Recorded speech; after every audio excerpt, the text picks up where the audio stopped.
Greetings, friends. Welcome back to another very special episode of the Film Alchemist podcast, the show where we look at movies we love, break them apart to find out what gives them their magic. I'm your host, Josh Griffey, here for a brief introduction before tonight's very special podcast episode.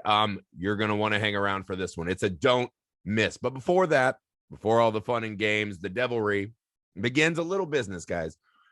We are officially on Patreon. That's right, patreon.com/Film Alchemist podcast. We are working on building a community there with your help. So the best thing we're trying to do right now, get us all together in one place so we can get to know each other better and we can get to know you guys better. We can learn what kind of shows you want us to discuss. So by joining Patreon, you will be able to actually help select and curate the show to be exactly what you want. We've had some great Zoom calls. Our Discord is really fun. So we're doing everything we can. We're coming up with content ideas constantly to keep earning that hard-earned dollar from you to us. So for those of you who've done it already, we appreciate it so much. And for those of you who are about to, welcome and thank you as well. Again, that's patreon.com/Film Alchemist pod. For as little as $1 a month, you can join us on some Zooms and Discord and just dip your toe in, see if this is for you. And if you like us, you can choose whatever tier you want and start moving up the ladder. The Highlander ranking system we use is very scientific and official, but we love you all equally. Thank you guys for the help. Something for free you can do to help the show. Please take a second right now and leave us a rating and review wherever you find the pod. That helps us defeat the algorithmic oppressive overlords, right? That's our walls of Ludon here. Your ratings and review, your kindness and your kind words lets them know that we're worth sharing with everyone else. It's a great way to try to bring new listeners into the show. For those of you who've done it, thank you. Every time we see kind words about us, it does melt our hearts. You guys are the best. Thank you. You can go to YouTube and subscribe to our channel, Film Alchemist. We have video versions of most of our podcasts there, along with some other stuff. We're constantly working on content ideas over there as well. So Film Alchemist on YouTube, stay tuned. You can email the show, filmalchemistpod@gmail.com, to get a hold of Alex and I. Talk with us about the show, things you'd like to hear covered, anything you want to discuss. We're here for you guys. filmalchemistpod@gmail.com. We're also on all the social media that you guys are on. Find us there. We're waiting for you, man. All right. Enough business. Oh, just kidding. Patreon.com/filmalchemistpod. Gotcha. Pulled the rug out from under you, but it's going to be worth it because today's movie is one that I've been waiting to cover since we started this show. Today, we're discussing Ken Russell's The Devils, starring pinnacle Oliver Reed, the man that I hope I can grow up to be when I'm a full adult someday. Mostly Oliver Reed, maybe not all the parts, but the cool parts, the coolest man alive parts. The Devils is a challenging, exciting film. Ken Russell is bombastic powerhouse filmmaker. Oliver Reed is bombastic to the nth degree. It is a wild ride, and I knew I would need someone who could match the intensity level of this film. So I called on a friend of mine, Ashley Lynch, who I've met through the Junk Food Cinema family. They also have a Patreon, patreon.com/junkfoodcinema. So go join their community. I'm over there too. I love them. Great people. But Ashley is one of my favorites I've met. Ashley is a film editor and one of the best Twitter follows you can find, at Ashley Lynch. She's always fighting the good fight, as I like to say. Ashley is insanely intelligent. She has an encyclopedic knowledge of film, but more importantly than that, Ashley just truly loves and lives for movies. And that is one of my favorite traits in people. Also, Ashley has one of my favorite laughs, which is something that I hold near and dear. When I find someone with a great laugh, I really try to get close with that person. I love a great laugh, but more than anything, I just love, honestly, everything about Ashley. And I knew that she would be up for the challenge of discussing this film with Alex and I. We were not disappointed. She brings amazing insight and she's so interesting and clever. We knelt before her and Oliver Reed simultaneously. So we'd like to thank Ashley for making the time. We would like to thank you guys for making the time, especially those of you who are going to go join Patreon for us. All the support you guys give us means the world to us. So find Ashley's stuff, go to Junk Food Cinema, help us out. Guys, let's spread the love. You see what happens when love fails, right? We don't want We don't want what's happening in tonight's episode, The Devils. Enjoy.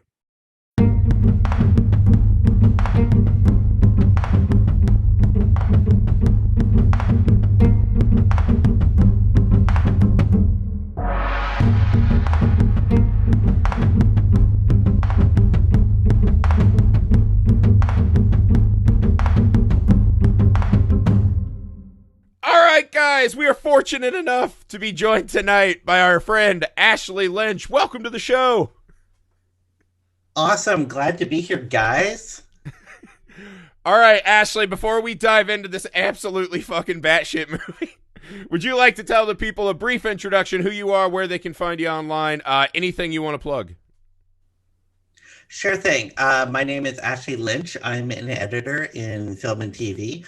Currently, I am editing Lego Ninjago, going into the new season on that one. And the previous season is just wrapping up now if you want to check that out. And if you want to see me basically being an online social media terrorist, you can check me out on Twitter at Ashley Lynch, where I basically just bat trolls around and make them cry for their moms. But that's it in a nutshell. Yeah, we're going to need the walls of Ludon to keep out the Zack Snyder fans, I think, for letting you in. Wow. No, your Twitter feed is probably at least 80% of the reason why I'm still on Twitter, because it cracks me up. Okay, so I have been wanting to talk about the Devils forever. I think I've said on this show a bunch of times, Oliver Reed is the man I hope I can become when I'm a full grown-up. Which I'm old, but I'm not a grown-up yet, so I'm still hoping to, like, Pokemon evolve into Oliver Reed. And I when I found this movie, I was like, holy shit, this is the peak Oliver Reed. Like, even more than The Brood, this is the one for me that captures so perfectly what Oliver Reed was to me. But this movie is somewhat of a hard sell for some people, I found. But Ashley was nice enough to come along and talk about this beautiful Ken Russell movie with us. Ashley, would you like to start us off with your opening thoughts about The Devils?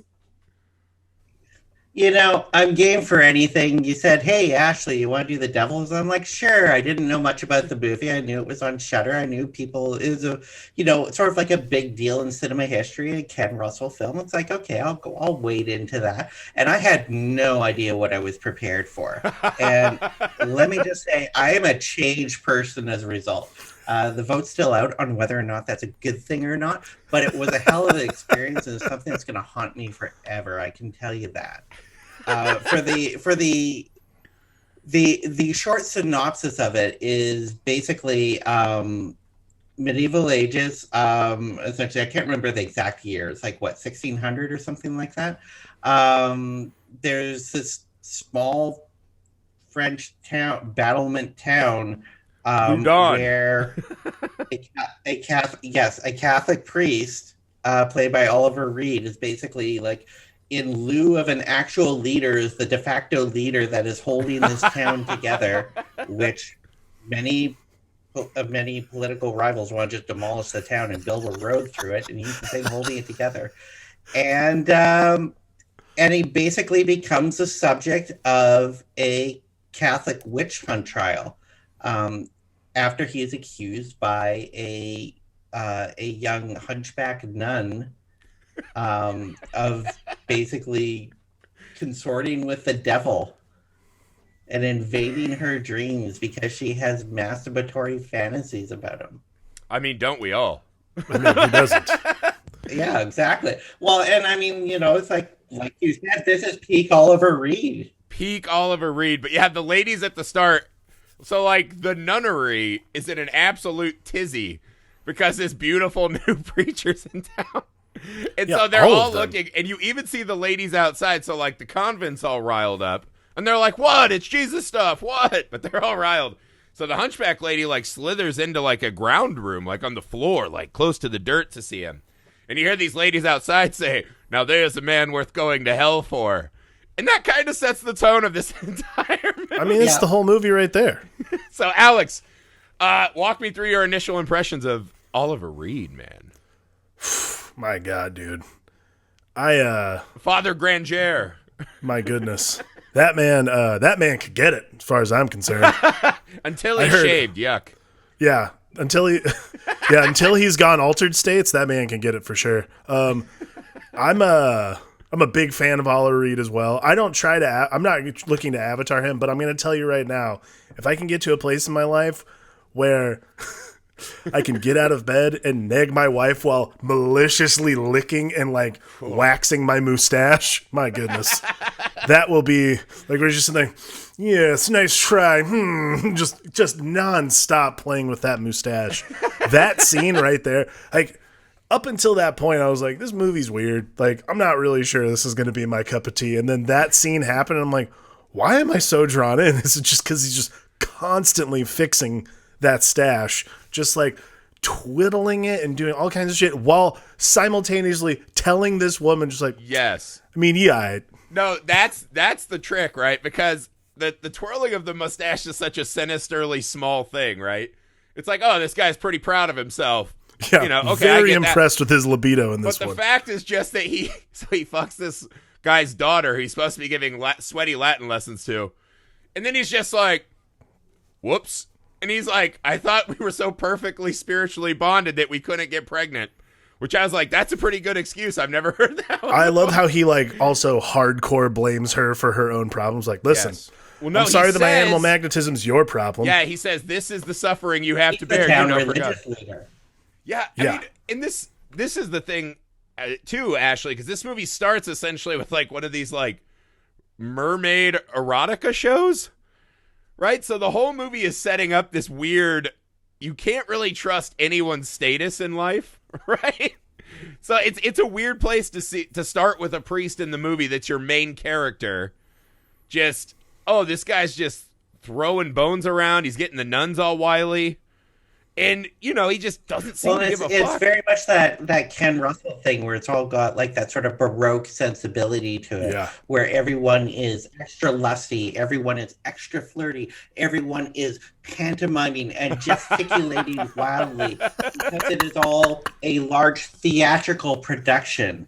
And it's very much kind of presented in that sort of way for what is otherwise an incredibly grim and stark tale. But in the hands of Ken Russell, all of a sudden it becomes this lively, colorful, almost joyful and vibrant affair. And it's a very weird combination that even once you get to the end of the film, I don't think I fully kind of reconciled that tonal imbalance. And it's not a negative to the film. The film is purposely doing it. I think the film works as a result of it. But it's also very off-putting, and it makes it very hard to get a good foothold on the narrative of the film. Well, it's weird because all of these normal things that we have in our society today, right? Like the government leader, the church leader, everyone we meet in this movie, the movie goes to extraordinary lengths to fucking take the piss out of every single character we meet. So it becomes this kind of running clown show, right? And so there's no character that you're ever like, okay, that's the guy. That's whose lens I will look through to understand this world. Right. And so when you think of it like, and I had forgotten too that this movie has the backdrop of the Black Plague. I thought this was kind of after the coming out of the Black Plague, right? So you look at, we start off with this, you know, the king kissing the ring of the church. Oh, there's a religious war. We pan through that. Now, that scene when Oliver Reed comes out and he's like, well, have fun raising your baby. he walks outside and it is just fire and piles of corpses everywhere. And it's I thought that was the moment where you're like, oh, okay, so this is what we're doing, right? Is in a world like that, how the fuck does anyone have faith in anything, right? Because now we're on the journey of the preacher who has no faith and is trying to philosophize his way out of being better at life. Right. And you walk outside and you're like, yeah, why not just fucking go bang everyone's wife and daughters? Like, this world sucks. This is a horrible world. There was this like really interesting play on Catholicism. Like, I was raised Catholic and it's fucking weird, man. Like, there's just no, we've talked about it a million times on the pod. Like, there's no bones about it. Catholicism's just kind of weird to me.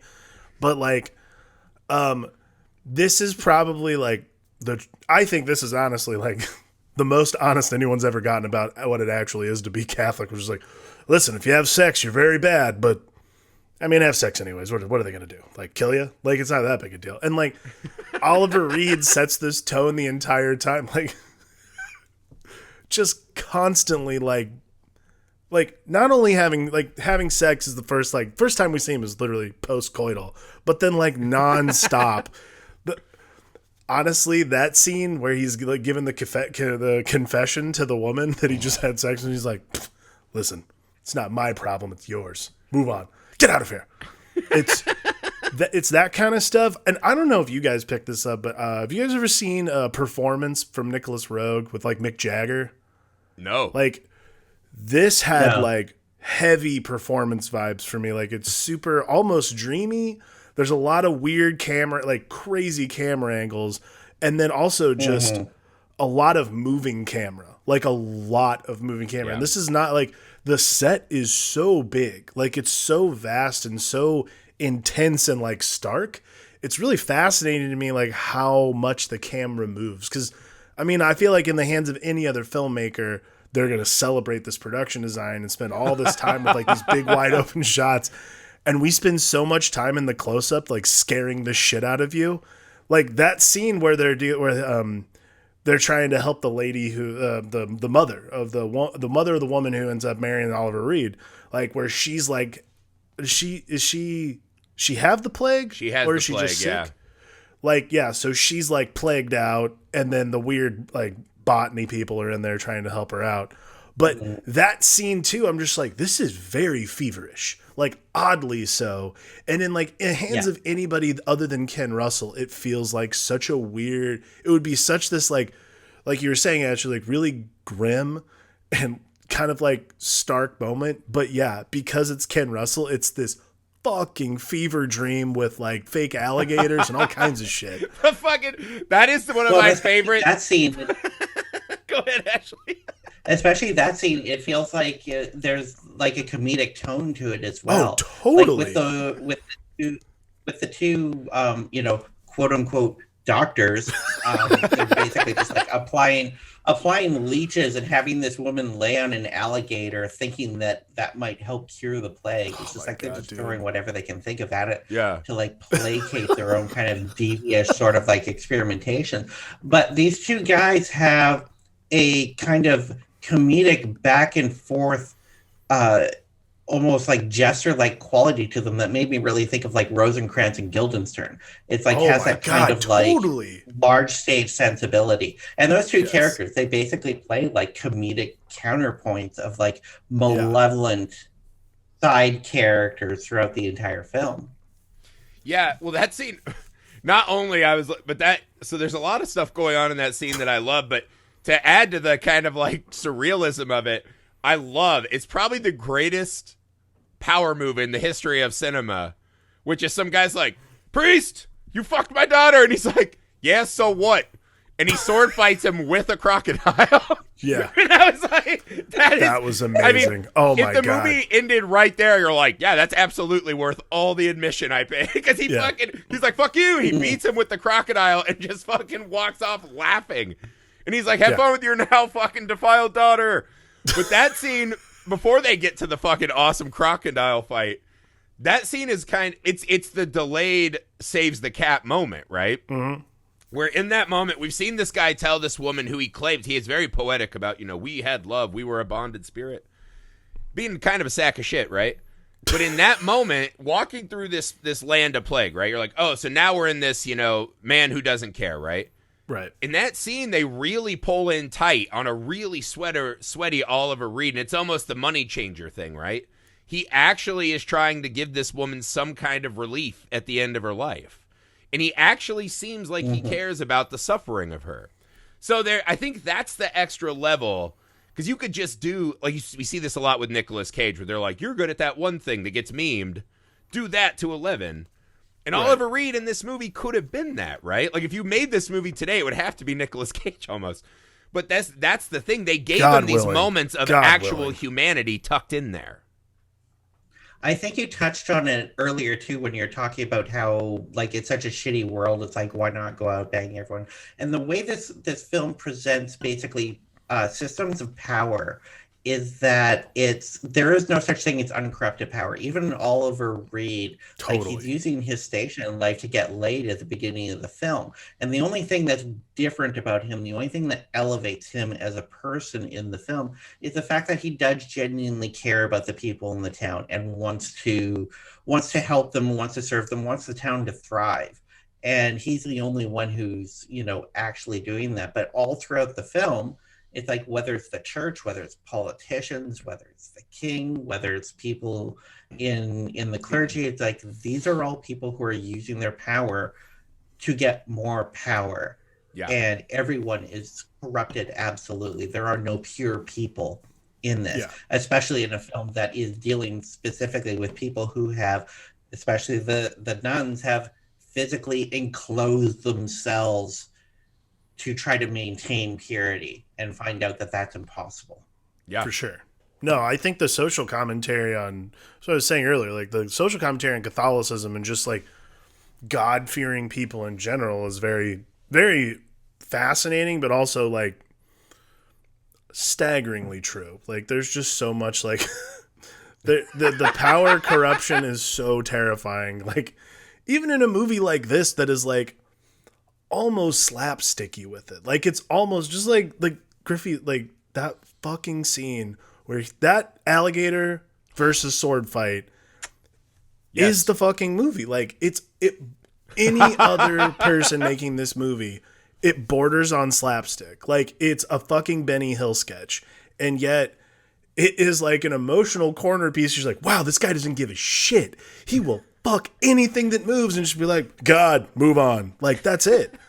It's utterly unreal. And like, and then like, once you, like, cause honestly, like it took me like 2 days to process what I had watched. Like I spent like 2 days, like really considering, and I'm like, wow, that is like you were saying, like a really fascinating truth to power and corruption in general is just like, there is no God. There's no guidance here. Like it's literally just a guy who's like, I am omnipotent. I say what goes. And that's what makes Vanessa Redgrave's character so weird to me is she's supposedly, she runs the Abbey. Like she runs this crew. Yeah. Well, she's the only character that I would say is truly a tragic character, right? Because they don't really spend enough time with Grangier's wife. She could have been, right? Because she just lost a woman to plague, and in that moment of kindness seems to latch on to him. They tried. Right? But she doesn't have enough moments in the script, right? She has that great scene where it's like, just stay with me. Like, stop fighting this. Because the thing about Grangier is, while he seems like he's doing good, right? There's also this bit of him where his whole journey could be hollow and false as well, which would be really true to the theme of the movie, that he dislikes. Now he's like the even bigger deal, right? Now I'm the governor, right? But I think the thing with Vanessa Redgrave's character is not only is she this hobbled woman, but she seems at the start like she's really trying. She actually has this moment of, it's this almost touched by God moment where she just sees this man from the ground through the smoke between people's legs, and something just gives in her, right? And she has this idea that he'll lead the convent. And then they have this really, I thought the dream sequences are Ken Russell's kind of surreal dream alternate reality sequences. To this day, I don't think anyone does those better than him, right? Yeah, because it's the whole movie. It was called The Devils. We all watched it. Right. But I'm saying specifically the Madonna video in the middle, right? Where it goes black and white for a minute. And so she's seeing Jesus on the cross. And that whole scene to me is really instructive of this movie, right? Which is, she is standing above the crowd, right? Elevated above the crowd and not deformed, screaming her laments that Jesus has been gotten, right? So that tells you a lot about her headspace, right? This suffering is, divine or whatever. Right. But as she watches, then Jesus turns into Oliver Reed and he comes down, she starts licking the spear wound, and they just start like straight up fucking. Yeah. Right? And then there's I might be mixing two moments, because there's also the moment when that's what happened. She kneels before him and her hunch reappears. Right? And then Oliver Reed's like, ooh, and the people laugh at her and she's like, look at me. Look, I thought that actually happened. Well, no, there are two moments, right? Because there's the, I'm going to fuck Jesus. The first one. That's how insane this movie is. Yeah, right? There's just a lot of Jesus fucking. But no, the first one is Jesus is walking like Scott Stapp from Creed across the pond. And she licks the feet, and that's when her hump returns. And now she's screaming because all of a sudden now there's a crowd laughing at her. So you get a lot of her psychology. Right. And then when she's, above Jesus, it's her and Jesus, and then Grandier becomes the Jesus, right? The movie does a lot of this with the nuns too, which adds to the sadness. This bride of Jesus thing that I remember hearing about a lot as a kid, because I was also raised religious. Didn't take, but this whole married to God celibate woman's club is kind of sadistic way to make people live their lives if you think about it. And this feels like the natural outcome. I think the Vanessa Redgrave character is so interesting in this film because she comes off like she is a zealot. She's a true believer. Mm-hmm. She is the one who is in charge of all of these young nuns who are all really kind of young and flighty and flirty, and they're putting on little shows for themselves just to cut the boredom because they've physically sealed themselves inside a tomb. Essentially, that is their life of just like sitting in a room and praying to God. That's all they do. Right. And she is the mother of all of them. And she comes off like a hardcore zealot, especially, when we see also her internal beliefs where she's fantasizing about Jesus and about Oliver Reed. And then she flagellates herself because she's trying to punish herself for her impure thoughts. But when Oliver Reed's wife comes to visit her, when she's like poking around, well, I wonder what religion path I should go on, and talks to Vanessa Redgrave, she kind of lets down the veil and she says, all the women who are in here are women who were impure or couldn't marry or ugly or incapable. They cannot achieve a station in which they can be a normal wife to someone in this patriarchal religiosity world that we have. And so the only place for them is to come and seal themselves inside this tomb. And it's not even so much that they are servants of God, that this is anything that they believe. It's that this is the bottom rung destination for women like this. And in a sense, she's no different. And it's kind of like this stark removal of the religion and imposing of the limitations of women in the society upon this cloister of nuns. And one of the things that I thought was really interesting is it basically takes this whole, like, in the very beginning, they're all climbing up on the walls to try to take turns and get a peek out this little slit in the ceiling so that they can get a look at Oliver Reed's ankles and just masturbate to that at night. I'm assuming. Oh yeah, man. And because this is all it takes to get them on.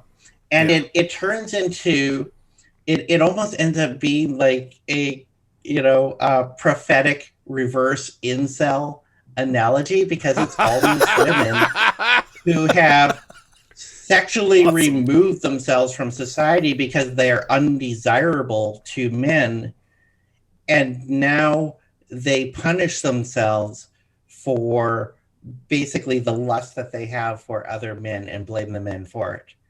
And they've created their own little incel culture, and it's just gender flipped. Yeah, it's so weird because this convent, I was like, this is completely Lord of the Flies, right? And it's strange because I guess we always, or at least I was always raised to imagine nuns out in the community, right? Handing out bread, clothing people that need clothes, like doing work for the community, the people that needs. The idea that you just take these women and hide them, right? And the other thing it didn't land on me how sad that was, is not all of these, Vanessa Redgraves has a deformity. She says some of them are, ugly, this and that. A lot of the women in there are only there because they come from nobility, but not noble enough to have money for a dowry. Right. So it adds this extra, this is why this is more of like, this felt like a National Lampoon sorority house, right? Where you're just like, well, we'll do whatever the fuck we want. We'll party. Yeah. We caught the head lady masturbating, so now we're going to do like a reenactment pornographic stage show of her and Oliver Reed. Like, the one lady's got a mustache. They did costumes, and they don't give a fuck that she watches, right? They found out Grandier's married, and they're like, let's recreate this. And I'm like, don't you have, we started the movie with her telling a nun you're going to scrub the floors and pray. Now we're just doing like theater in the park. Yeah, now we're just doing theater camp. Yeah, and why not? Because imagine being in the nobility, and then through no fault of your own, just, we're noble, but not noble enough, bye. And you're in the fucking box. So that the sadness of the nuns, because it's all channeled through Vanessa Redgraves, but the nuns in general, just, here you are to just be these lost toys, right? And then we will only pull you out when we need to do a performative mass execution, right, and turn you into, you know, a Vegas stripper show, right? Like Showgirls, so that we can prove that there's a devil and convict this man.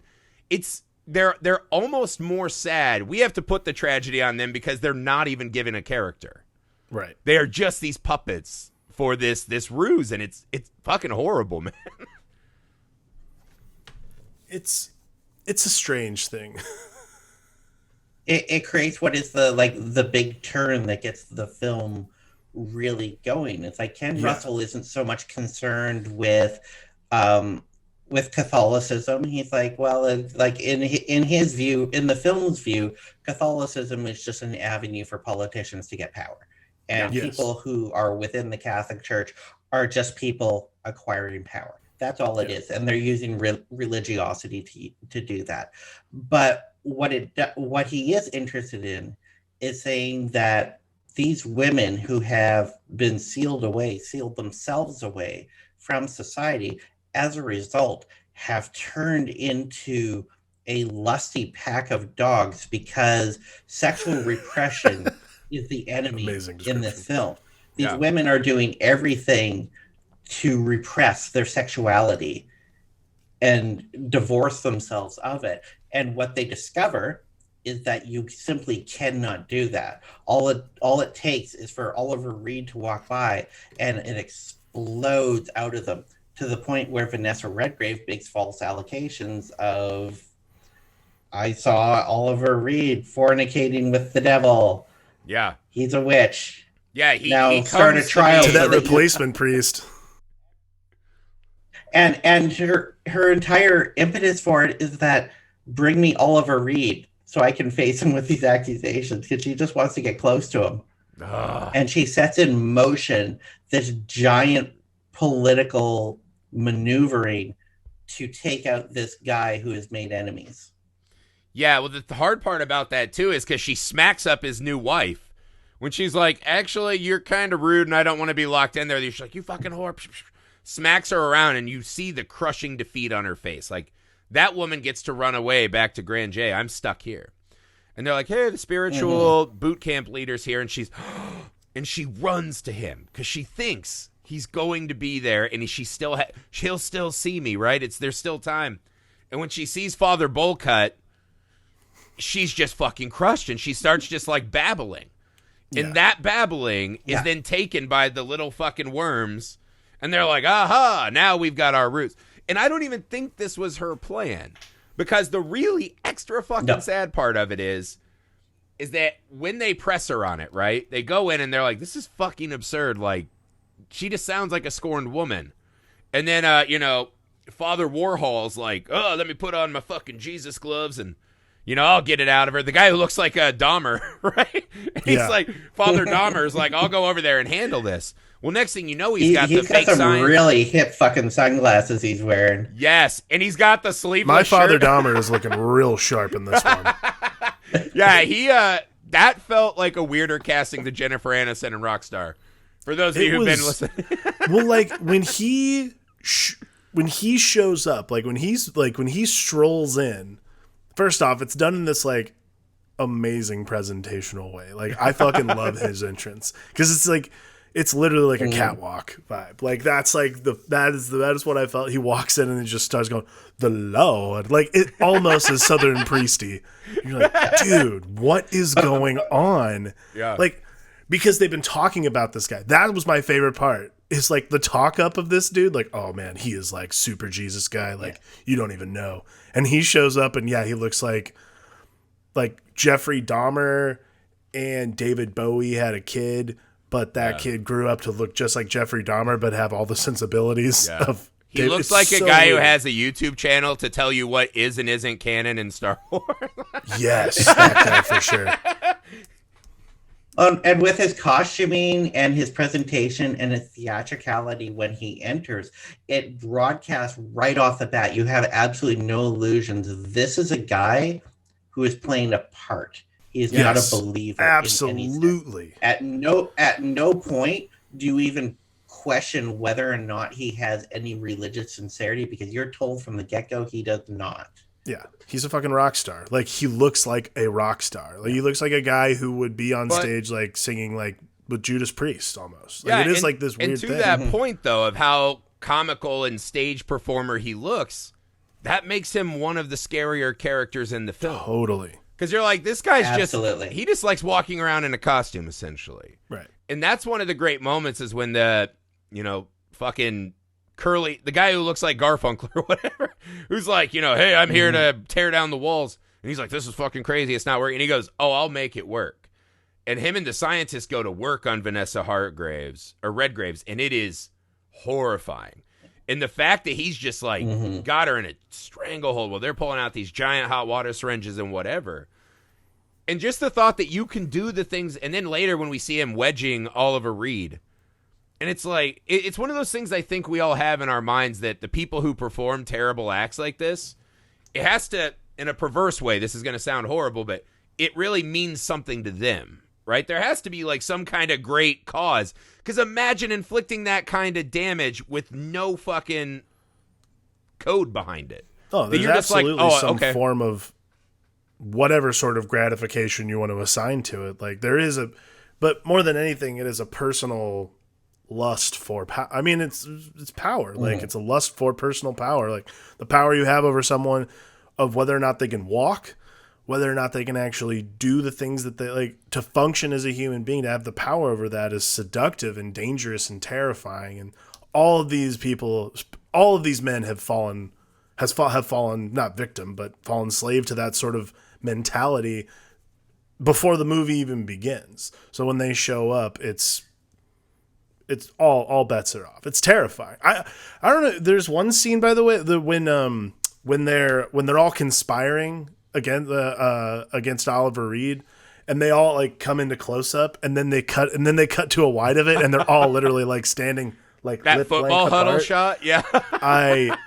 Like, this is the comedy of the movie. I started laughing. Like, I was just like, I know they're like conspiring against this guy, but this is one of the funniest shots in the movie. I didn't need the shot either. Clearly there's conspiracy going on. I'm like, it's a close up. It's fine. Like, that's a very cool vibe. And then it cuts out and you're like, why? I was trying to honestly, like, that shot boggled my mind. Like, why do I need to see the wide shot of them like literally about to kiss each other with secrets? That is a really strange shot to add into the film. And it's one of those, when you watch a movie from someone like Ken Russell, you're like, he's not just like, just fucking get it. You know what I mean? So there is a weird, I was like, is that supposed to be some kind of meeting of the minds? Or right. Like, I don't know. Maybe they're like hush tones. But then it's like, who are they fucking hiding it from? I don't know. That was a strange shot. You're right about that. It's such a very specific thing. By the time you get to the end of the film, when they're actually, burning Oliver Reed on the stake, you see that basically the entire town, the town that for the most part loved him and he was helping protect, has entirely turned against him. They are now, the mob is entirely directed with hatred toward him. No one, with the exception of like his wife, feels for him. They're all salivating with glee, some more than others, but it's like they kind of love the spectacle of it. And like in terms of performance, the film opens by presenting you with, these dead torture victims who are just like hanging on these wheels of pain that, high up above, like posted outside the walls in the town. And there's this constant performative cruelty that everyone has been subjected to. And so in terms of like, how can they perform these acts on people? It's like, well, they're being done every day. It's normalized at this point. It's like that sort of cruelty is just a commonplace thing. Right. Well, I think it's so scary to just imagine. It's like, why do you even want power, right? That's what I always like when you kind of look into men like this. And it's like, if you just have no respect for life and you don't seem to get any joy out of anything, like, what is it just to put people on that stake? And not even the powerful men, but then why the townspeople? Because the townspeople become this really fun kind of peanut gallery, right? They're like this living, devil on our shoulder throughout the movie. Whether it's watching, that's a weird thing. They do the Vanessa Redgrave's boiling syringe. There's a shitload of townsfolk just watching and hooping it up, right? Like they're just kind of cheering, like, oh, this is fucking great. Like two guys stand out and then they get, attacked. Everyone else is just laughing. When we go to the big scene of the movie that kind of captures everything about this movie to me is the giant, nun orgy, the nun church spectacle. orgy. Yeah, because this is after Father Dahmer's like, will you blaspheme? Will you curse? Will you not be in control of your actions? They're like, yes, right? Well, next thing you know, there's tits flying around and they're jerking candles off and burning Bibles. And that's a lot of the stuff you see when you look this movie up. Yeah. But that scene is got so much more going on because I think it's the mix of the townspeople and then the royal court and what's going on. Because it's like they're at a show, this stage show, like the one we saw at the start. And the king seems to be really enjoying himself. He's like, oh, there's like an actual bit of depravity going on here. Whether it is performative or not, I think there's something else. Because the king just is casually shooting raven people, right? That's his hobby. Yeah. So something like this feels like he would really like it. And the part that was the strangest to me is that he is fucking rope-a-doping Father Dahmer. Yeah. And he gives him the vial of Jesus blood and all the nuns stop. They open it up. There's nothing in there.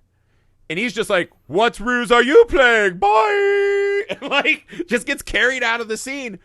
And there's no consequence to that. Because he had specifically said, don't tear down the wall. He had given Father Grandier the note. So you're like, he knows what's going on. And he just fucking floats away laughing. Right. And that's the part of the scene that I was like, holy shit, that is so nefarious. I thought that was really strange, too, that literally it didn't end the movie. Like, it should be the end of... It should be, like, the consequence for Father Dahmer should be like, whoa, blasphemer, bro. But that's also the part that shows basically the hollowness of the religiosity at play here, where basically he's able to take this totem and hold it high above and command people to do his will under the power of this totem, and then immediately take it away and go, oh, I lied, it's an empty box, ha, joke's on you. And they just kind of pass it off. Well, it's like, it doesn't matter, on to the next thing, where I'll continue to use Catholicism to wield like a cudgel to make you do what I want to do. And it gets to the point of how hollow it is and how insincere all the aspects of religion in the society are. Well, it's almost like he laughs because you could argue he's a bit of a victim of the Catholicism too, right? Because there's the wheelchair cardinal that they're rolling around, Richelieu. And he has that great line where they're like, but the king said not to do this. He's like, the king will come to find that this is God's will, right? And, he being God. All the holy men in this movie see themselves as God. Maybe they all do. I don't know. Maybe that's just how it goes. But the king, even when Richelieu's like laying out the reasons why they have to destroy Loudun, and he's like, yes. He's like, fucking God. And he has to kiss the ring. So maybe he's just laughing now that the Catholicism is turned elsewhere. Maybe he's enjoying seeing that, from the audience and not being the victim of it. And it gets to this... I think and that's the moment where you start to despair in the film. Because you're like, oh shit, the king left.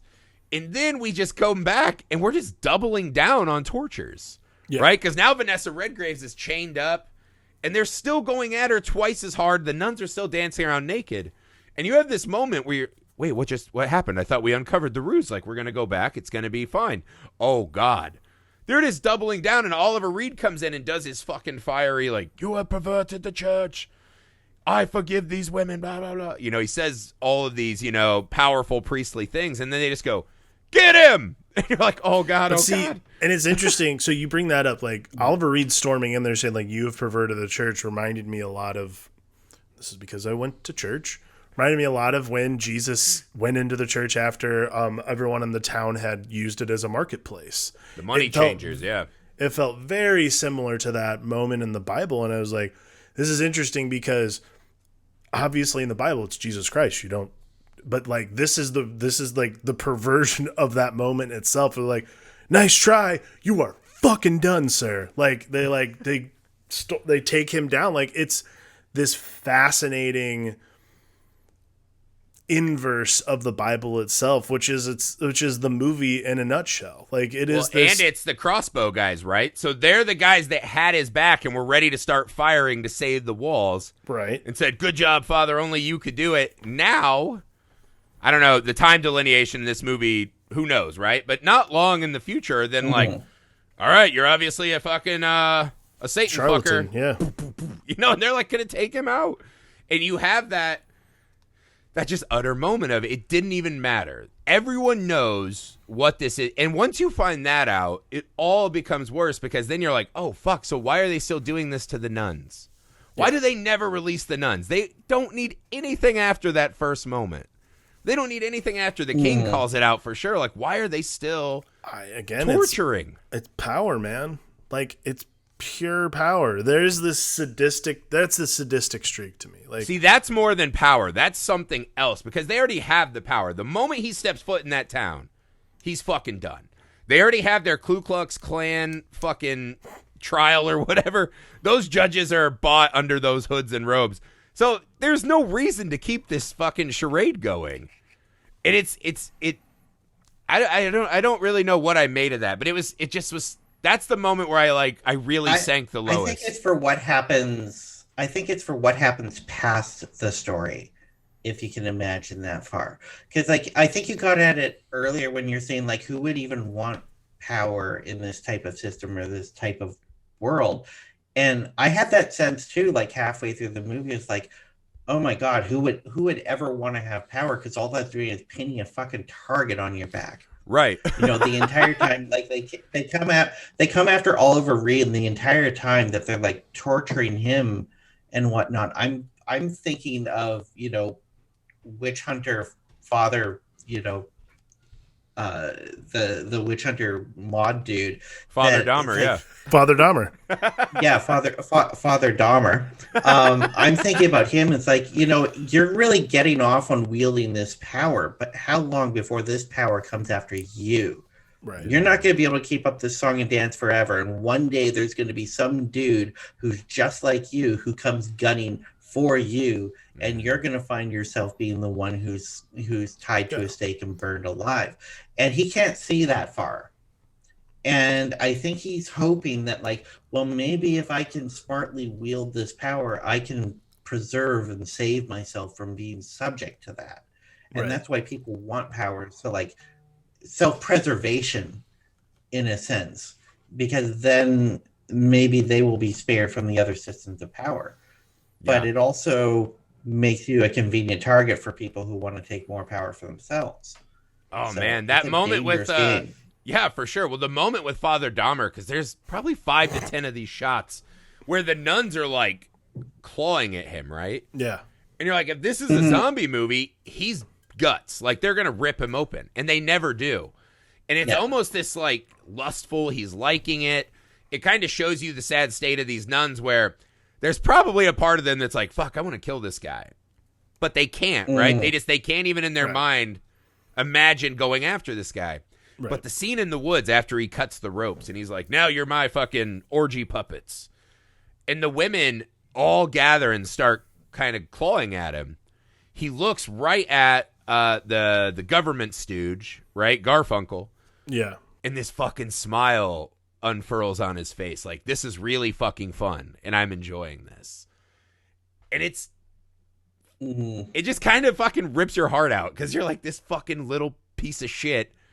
And that's what I mean. You always want to believe that even bad... That's like one of those classic screenwriting truisms, right? Is that bad guys believe they're the heroes of their story. And this movie goes out of its way. It's like, nope. No, they do not. And I don't think it makes them worse villains for it, right? It's one of those rare things where going against the grain works exceptionally well and cuts a lot deeper. Well, and they're always representing systemic power too. It's Yes. the power of the church, it's the power of the politicians, and they're wielding it cynically. So even if they're doing it for their own gains and their own manipulations, they're still doing it at behest of that systemic power structure.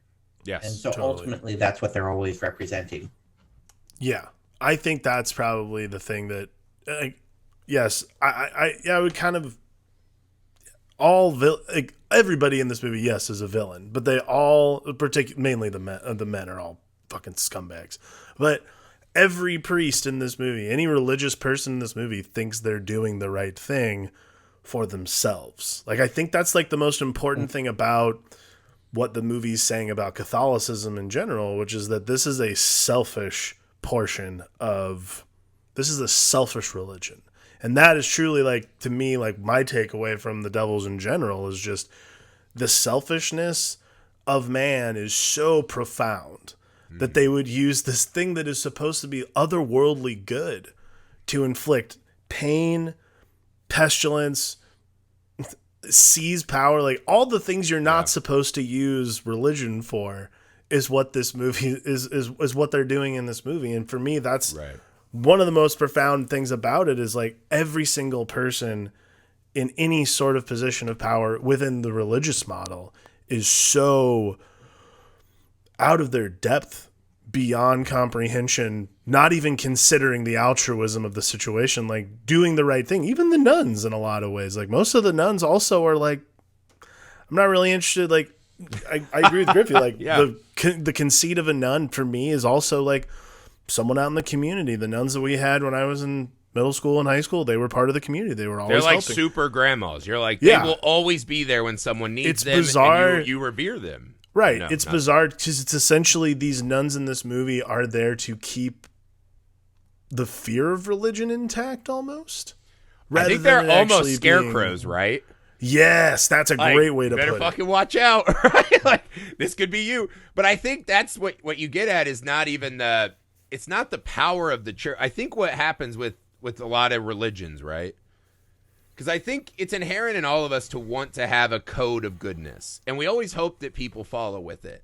Yeah. I think the insidious part of religion sometimes is that the people that try the hardest to really live the good lives almost mark themselves as like, hey, we're great prey, right? And people know that, and they come in and fucking feast on these people who are just trying, oftentimes because, maybe they're at the bottom, and this is the grand bargain is I'll be as noble as I can and have an eternity of, heaven orgies, which are the best kind. And so it's like this long-term layaway, right?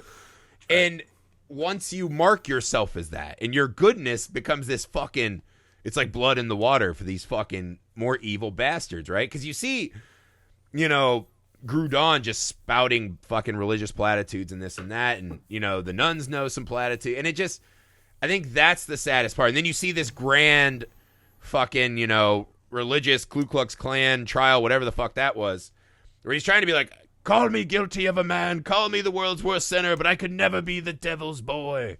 And it's just this fucking, like, high theater. You're like, How about just saying, hey, I've never fucking devil whopped. Like, prove it. Fucking prove it. And they don't even pretend.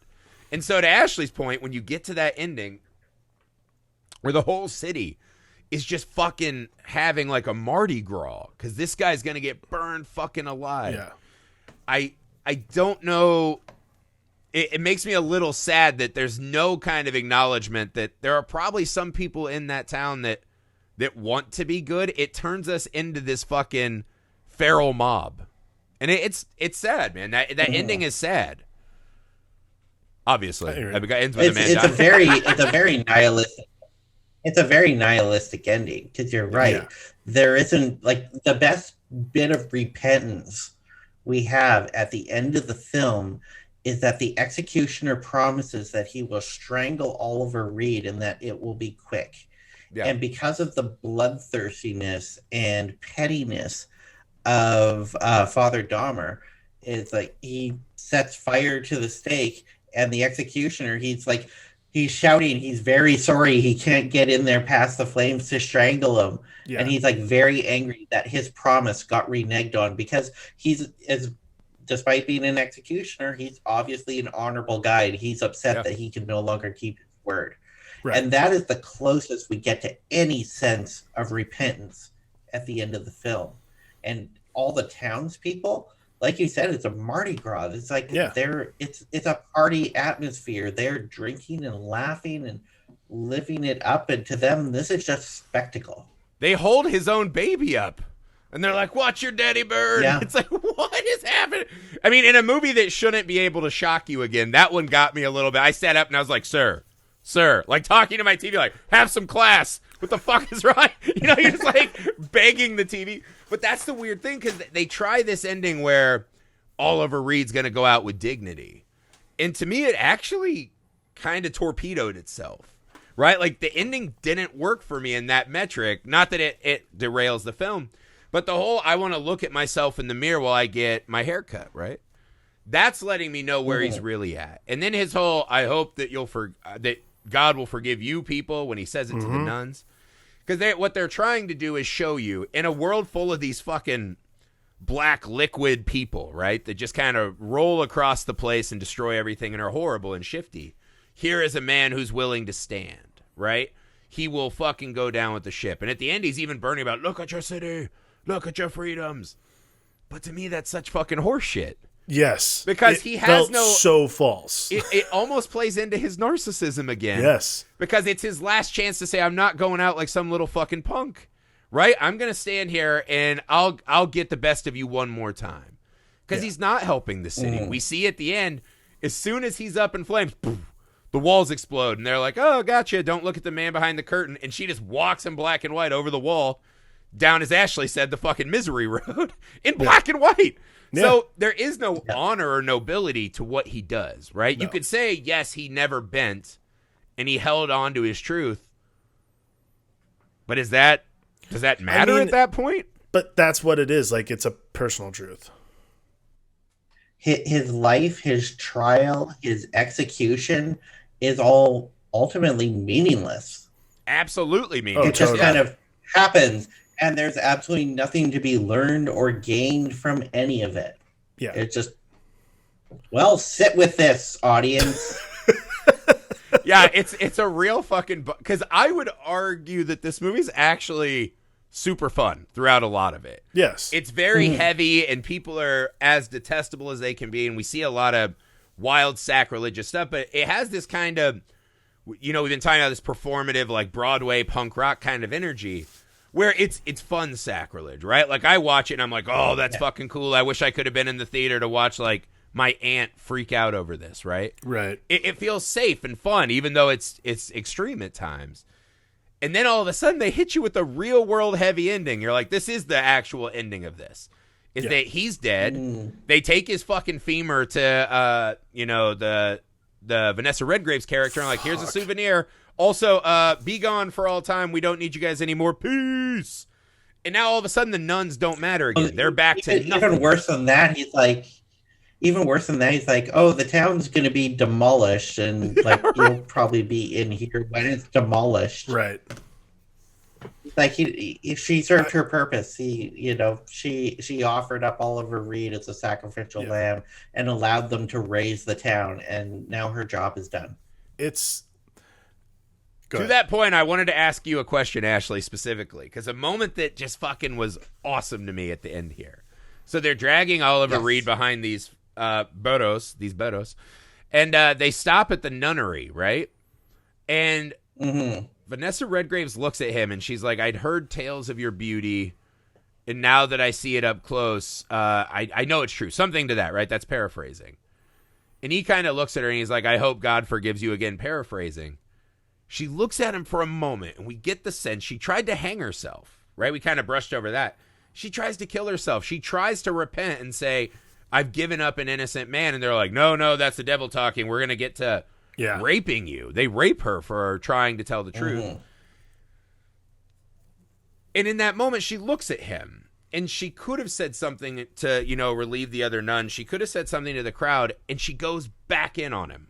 What did you make of that moment? Just that she's a weak person, that she's like she wants to stand up and she wants to tell the truth, and she tried to tell the truth, and I think she's smarter than she lets on, and she knows no matter what she says, this is going to happen one way or the other. The pieces are in motion, and nothing I do is going to stop this. And the only thing, if I throw myself on this fire, if I walk down this ledge, then they're going to fucking execute me too. Yeah. And so her retreat is survival, because she would get the same. It's like no one's if not coming worse. out of that alive.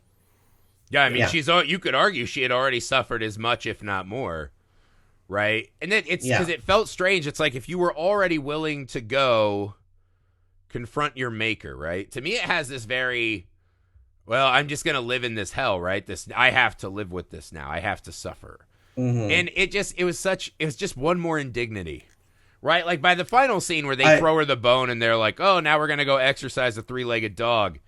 By that point, you're like, once she didn't have 1 ounce of decency left to at least say something to Grandier, you're like, fuck. Like that wouldn't really, and especially knowing you're going into the black and white ending. I think it was shame, and I think it was also that she didn't want to acknowledge the part that she played in this, because like you said, this was not her intent to start this big witch trial and have this man killed. She wanted to meet this guy because she's fucking horny for Oliver Reed, as everyone should be. And amen. She did not intend for it to get out of hand this far and for people to take it and go here with it.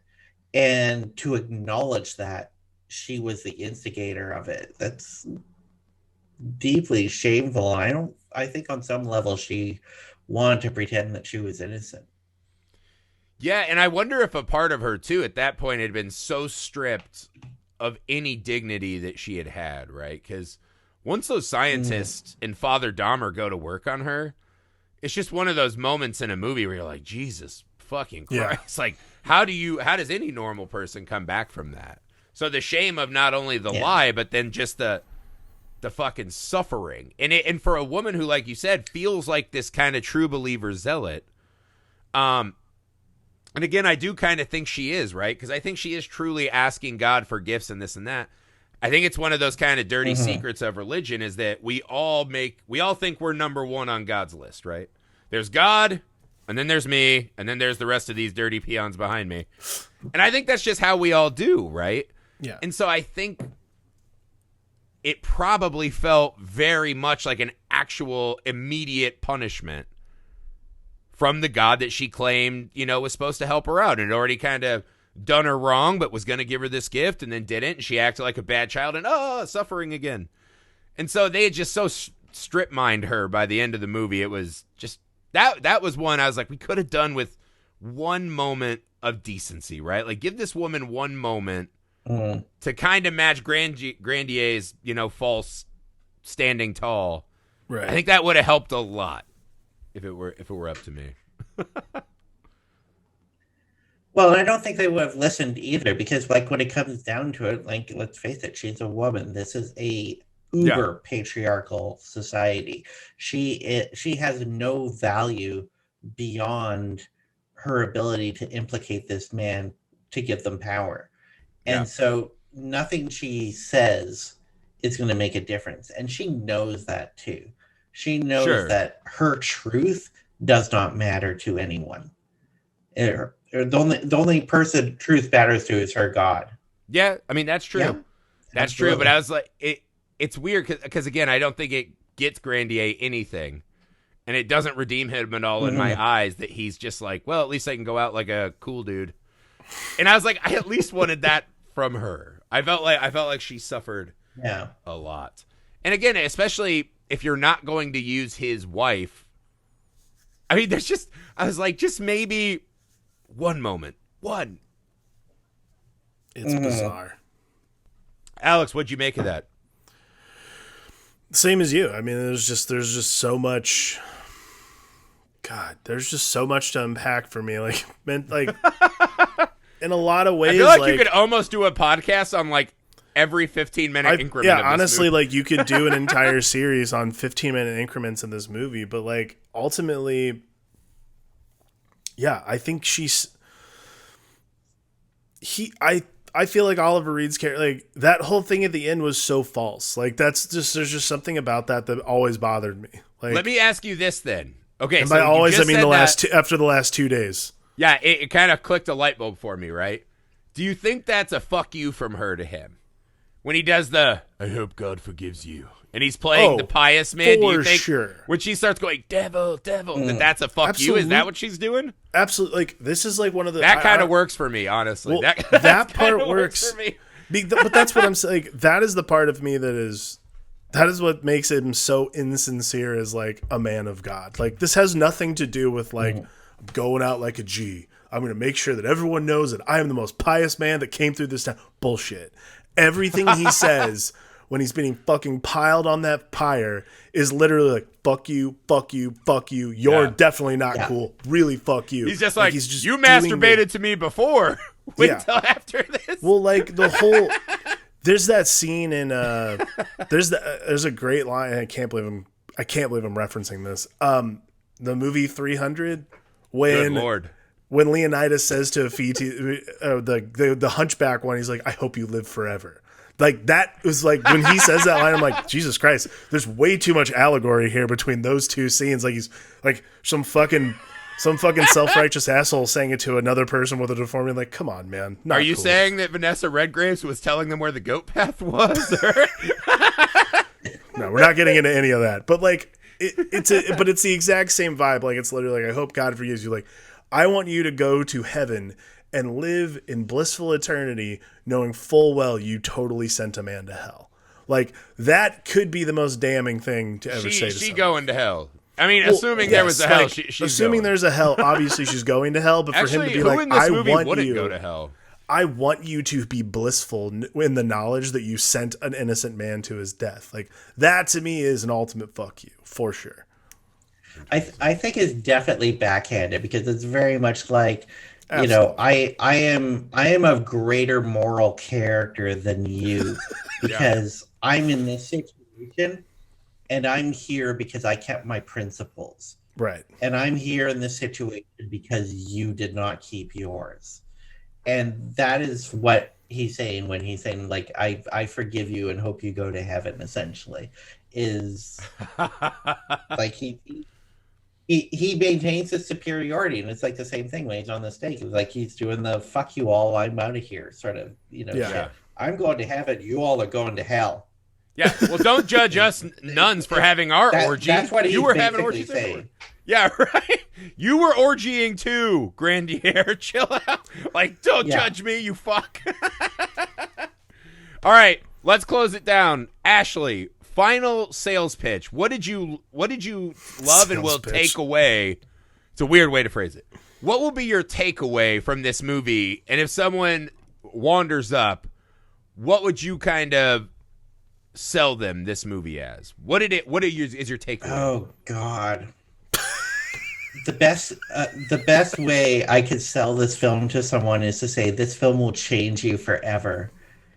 That it's pretty good. It is a lively and a harrowing tale unlike any film that you will ever see in your entire life, and it will haunt you for the rest of your days, and in a way that I think you will be thankful you saw it. Damn, that's good. I was just going to say croc fight. That's the best way I can put it. Croc sword fight. Alex, what do you got? If I was going to pitch this, someone would be like, "Have you ever been to church? Man, it's boring as hell, right? Watch this instead." That's what it's. Doesn't this look better than sitting in the pews? I always think of this movie.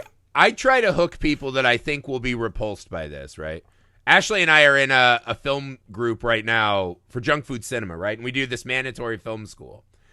And I got assigned Martyrs, right? Which is one of these hardcore, extreme. And I told this guy, I was like, I really liked it. I think behind all the like gore and effects, there was a lot of really good art and storytelling, right? And he's like, fuck that, it's torture porn, blah, blah, blah. And I was like, all right. So those are the people you got to reach. Like, who's going to shut this up? So to me, this is kind of the real world application of Mr. Smith Goes to Washington, right? Which is, it's this kind of man who thinks he can change everything, but he's a flawed, shitty guy, which is what we really are, unlike Jimmy Stewart in that. And you see that the system always wins. The system always crushes us. There's never been a time in history where the state doesn't crush us. It's just how it is. And I was like, so if you want to not watch that pie in the sky capper bullshit, you want to get down and dirty and see some nun orgies, that's your movie. I don't know if that's a great pitch. I'll have to tighten it up. That is assuming a lot of sincerity on Oliver Reed's character's part. No, it's false sincerity. And ultimately, I think the biggest point of resistance with this film isn't like the torture, it isn't the religiosity, it isn't the fact that it's got a very grim story at the heart of it, during plague times. I think the real kind of resistance point is the overt theatricality of the film, to the point where it will appear corny and ham-fisted, and the pageantry will put off a lot of people, which is typical for a Ken Russell film. I think that's what most people watching this movie will have the hardest time getting past if they're not used to it. Right. That's a really good point. That's a good way to put that. I always would just assume it's seeing a nun like jerk off a candle. Yeah. Where they're like, ew, God. Because there is, especially there's always been this weird fear of female sexuality when they're the aggressor. Right? Everyone loves a movie where it's, a female's like, oh, my top fell off, right? Like the 80s comedy eras or whatever. But when these nuns are like, no, fuck you, I'm unleashed, and they're doing what they want to do, I think that makes people uncomfortable, right? So I think it's weird. That's what I always pegged, is that more than the sacrilegious stuff, because The Exorcist sees a little girl do unspeakable things with the crucifix, right? And that was a huge hit. Yeah. I think it's that extra layer of watching these women come unspooled. I think that might have been the tipping point back then. Could be. I read that one of the missing scenes, because this film has been cut down.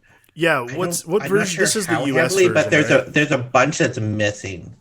Yeah. Yes, as far as I know, this is the BFI restored version, right? Which is still missing a bunch of stuff. From what I read, the Mark Kermode actually found like a bunch of missing scenes from this film, which he's cut back into it, and it's only been screened a handful of times. There's like a film print of the full version. I would fucking die to see that. Oh my god, I fucking love those. I fucking love that kind of like roadshow shit that floats around in life. God, I know, it's amazing. But apparently one of the scenes that got cut out had this pack of nuns, like when they're in their, in their orgy state, they basically rape and destroy a statue of Jesus. Yes, I found a GIF of that. Yeah, so like if you look up GIFs from this movie, that is one of the things that was in there. Because I remember being like, what the fuck is that? But yeah, they go ape shit on that statue. And it's kind of perfect for what this movie is. And I think that's one of the things I think the movie could have used, is giving a little more run to the nuns, right? Actually see what is going through their mind right now. Because again, I always wonder that too. Like, do you really just want to go back to that fucking jail cell down there, or are they enjoying this? Again, maybe that's their first taste of power, and they're going for it. Yeah, it doesn't really explain the psychology behind these girls too well, or basically assumes that you'll be able to piece it together on your own. And all the pieces are there. Basically, these are a bunch of bored young girls who have been holed away, and it feels like a little bit of an answer to the Crucible. They're like children. Yeah. And they're told by power figures, it's like, hey, you need to be horny for the church so that we can show how the devil has corrupted everything. They're literally told, this is what you are, now do this. And they hear it enough times, and they see what's happening to Vanessa Redgrave, and so to them it's practically a game. They're having fun, they're playing, they're putting on a show. And this, whether or not they're like sincere in their, erotic portrayals, is never really explained. But they're just having fun for the first time in their lives. They're allowed to put on a show for an audience, and they're having a fun old time. Well, that is a great way to describe the devils. That's how I'll sell it to people. It's a good old time. Come on down to the Devils. It's a good old time. Just an old time. This good old time. Yeah. All right. We want to say thank you, Ashley, again for making time for us. This was awesome. I'm glad we got to talk about this. This was a blast. Yeah, you have carte blanche to come back. I enjoyed this a lot. Yeah, next time we'll let you pick the movie. I owe you one. Yeah, you owe. All right, I'll be here next week then.